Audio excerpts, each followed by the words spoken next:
সামনে বিধানসভা নির্বাচন। গতকালই রাজ্যে বিধানসভা নির্বাচনের দিনক্ষণ ঘোষণা হয়েছে, আর তারপরের দিনই মেমারি বিধানসভা কেন্দ্রে প্রার্থী ঘোষণা করল সিপিআইএমের প্রার্থী হিসেবে নাম ঘোষণা করা হয়েছে কৃষাণু ভদ্রের, যাকে এলাকায় সবাই রানাদা নামেই চেনেন।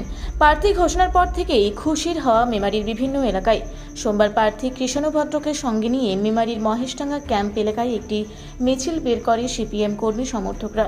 মিছিলে উপস্থিত ছিলেন প্রার্থী কৃষাণু ভদ্র সহ দলের একাধিক নেতৃত্বরা। সোমবার এই মিছিল থেকে সাধারণ মানুষের কাছে পৌঁছে দেওয়া হয় নির্বাচনী বার্তা। পাশাপাশি এলাকাবাসীকে জানানো হয় মেমারি একজন ছেলে এবার সিপিএমের প্রার্থী হিসেবে নির্বাচিত হয়েছে। নিজেদের এলাকার ছেলে প্রার্থী হওয়ায় খুশি স্থানীয় মানুষজন। অনেকেই এগিয়ে এসে প্রার্থীর সঙ্গে ছবি তোলেন এবং শুভেচ্ছা জানান। নির্বাচনকে সামনে রেখে সিপিএমের প্রার্থী কৃষাণু ভদ্র সংবাদ মাধ্যমের মুখোমুখি হয়ে কি জানালেন, শুনব বিস্তারিত।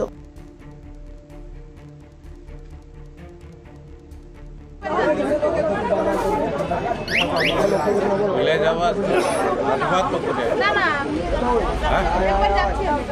ঘুরে আসবাদ যাও। 2026 সালের সিপিআইএমের পার্টির পক্ষ থেকে আপনি প্রার্থী নির্বাচিত হয়েছে, কেমন লাগছে? এটা ভালো লাগা খারাপ লাগার বিষয় না, এটা একটা আমাদের রাজনৈতিক সংগ্রাম। পার্টির বিগত দিনের যে রাজনৈতিক সংগ্রাম, এটা তার একটা ধাপ। আমাদের এই রাজনৈতিক সংগ্রাম আমরা সবাই মিলেই লড়ব। আজকে তো প্রার্থী নির্বাচন ঘোষণা হলো, আজকে এই রাত্রেবেলা প্রচারে বেরিয়েছে, উদ্দেশ্যটা কি? না, আমাদের পূর্ব কর্মসূচি এইভাবেই সাজানো ছিল যে আমাদের প্রার্থী যেই প্রার্থীও এবং যেদিন প্রার্থী ঘোষণা হবে সেদিন আমরা সব এলাকাতেই মানুষজনকে জানাবার উদ্দেশ্যেই প্রচার সংগঠিত করব, এবং তারই একটা অংশ হিসাবে আজকের এই মিছিল। রাত্রেবেলা এলাকায় এলাকায় ঘুরছেন, তো কীরকম সাড়া পাচ্ছেন? না, আমার নিজের এটা এলাকা, এখানে সাড়া তো অভূতপূর্ব সাড়া। প্রত্যেকটি মানুষের হাতে এখানে আমি আমার ছোটোবেলা বড় হয়েছি, এবং সেটাকে মাথায় রেখেই এই জায়গাটা আমার নিজের এলাকা। এখানে তো মানুষের একটা সাড়া আছেই, তাদের আমি ঘরের ছেলে। আপনি কতখানি আশাবাদী? না, লড়াই আন্দোলনে জয়যুক্ত হওয়ার জন্য বামপন্থীরা শতভাগ আশাবাদী থাকেন, এবং আমিও সেই বামপন্থী একজন অগ্রগণ্য কর্মী হিসাবে আমিও সমান আশাবাদী। এই 60 লক্ষ যে বিচারাধীন ভোটাররা আছে, তারা কি ভোট দিতে পারবে? এটা আমাদের কাছেও একটা সংশয়। আমাদের পার্টির রাজ্য কমিটির সেক্রেটারি তিনি আগেই নির্বাচন কমিশনের কাছে বলেছেন যে এই বিপুল সংখ্যক মানুষকে বঞ্চিত করে ভোট করাটা একটা গণতন্ত্রের উপর আঘাত, এবং সেটাকে মোকাবেলা করার জন্য আমাদের দেখেছেন পার্টি সারা রাজ্য জুড়ে যে কর্মসূচি অংশগ্রহণ করেছেন, এই ভোটের মধ্যেও আমাদের সেই সংগ্রামকে আরও বেশি সুসংহত করা এবং ন্যায় আদায় করে আনার জন্য যে লড়াই, সেই লড়াই এই নির্বাচনের মধ্যেও জারি থাকবে।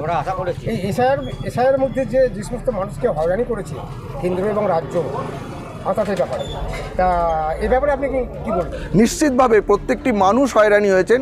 যাদের নাম উঠেছে তারাও নাম ওঠার আগের দিন পর্যন্ত আতঙ্কে ছিলেন। যারা অ্যাডজুডিকেশনে আছেন তারা আতঙ্কে আছেন। যারা ডিলিট হয়েছেন তারাও কারণ খুঁজে পাচ্ছেন না। সবাই একটা হতাশার মধ্যে দিয়ে কাটাচ্ছে।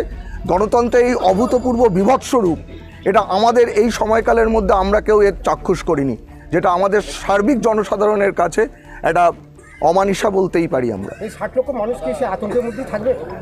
আর এটা আমাদের পক্ষে বলা সম্ভব নয়, কিন্তু আমরা চাইবো যে 7 লক্ষ মানুষের কোনো একজনও বৈধ ভোটার যেন কোনোভাবেই এই রকম একটা বিভৎস অবস্থার মধ্যে না কাটাতে হয় তাকে একটা মুহূর্ত। সেটা অবশ্যই নির্বাচন কমিশন দেখবে, এবং নির্বাচন কমিশনের কাছে সেই আওয়াজ তুলে দেওয়ার জন্য আমরা যেমন রাস্তায় ছিলাম আগামী দিনেও থাকব, এবং এই নির্বাচনী সংগ্রামেও আমরা সেই আওয়াজকে যথাস্থানে পৌঁছে দেওয়ার চেষ্টা করব। আপনি বিধানসভার প্রার্থী, মেমারি বিধানসভার সমস্ত মানুষকে আপনি কি বলবেন? নিজের ভোট নিজে দিন, সামগ্রিক পরিস্থিতি বিচার করে মাথা ঠান্ডা রেখে আপনার প্রয়োজনে যাকে আপনার মনে হবে যে বর্তমান এই সমাজ ব্যবস্থার মধ্যে লড়াই আন্দোলনে কে আপনার পাশে আছেন, তাদের সঙ্গে আপনারা বন্ধন অটুট রাখবেন, এবং বামপন্থীরা আপনাদের পাশে থাকবে। আমিও প্রার্থী হিসাবে নিশ্চিতভাবে আপনাদের পাশে থাকব সেই আন্দোলন, সেই সংগ্রামে। আপনার নাম পরিচয়? আমার নাম কৃষাণু ভদ্র। মেমারি বিধানসভায় কোন সমস্যাগুলো রয়েছে, এবং আপনি যদি জয়ী হন তাহলে কীভাবে সমস্যার সমাধানগুলো? দেখুন, সমস্যা অনেক রকম আছে। সার্বিক রাজ্য এবং দেশের যে সমস্যাগুলো তার বাইরে মেমারি বিধানসভা নয়। তাছাড়াও কিছু পরিকাঠামোগত সমস্যা আছে, যেমন আমাদের মেমারি শহরের মধ্যে রেল লাইনের উপর ফ্লাইওভার নিয়ে একটা সমস্যা, দীর্ঘদিনের সমস্যা আছে। এছাড়াও কিছু পরিকাঠামোগত উন্নয়ন প্রয়োজন আছে। আমরা নির্বাচিত হলে মানুষ আমাদের আশীর্বাদ করলে মানুষের দাবি অনুযায়ী আমরা মানুষের কাছে যেই তার যে চাহিদা সেই চাহিদা রূপায়ণের জন্য বামফ্রন্ট আগে যেমন কাজ করেছিল তার সরকারে থাকাকালীন এখনও আমরা সেই সুযোগ পেলে একই রকম মানুষের স্বার্থে মানুষের প্রয়োজনে আমরা প্রায়োরিটি দিয়ে সেই কাজগুলোকে আমরা মানুষকে সাথে নিয়েই উত্তীর্ণ হব, এটাই আশা রাখি। মেমারি থেকে আশিস কুমার ঘোষের রিপোর্ট, রূপসী বাংলা মিডিয়া। আপনারা দেখছেন রূপসী বাংলা মিডিয়া। এখন একটা ছোট্ট বিরতি, ফিরে আসছি বিরতির পর। পুরুলিয়ায় পাত্রপাত্রী যোগাযোগের একমাত্র বিশ্বস্ত প্রতিষ্ঠান বিবাহ পরিচয়। আপনার মনের মতো জীবনসঙ্গী খুঁজতে পাশে রয়েছে বিবাহ পরিচয়।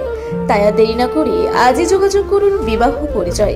Municipality commercial complex, 2nd floor, Chaibasa road, opposite PWD office, Purulia. Mobile নম্বর 9232440272। ফিরে এলাম বিরতির পর। আপনারা দেখছেন রূপসী বাংলা মিডিয়া।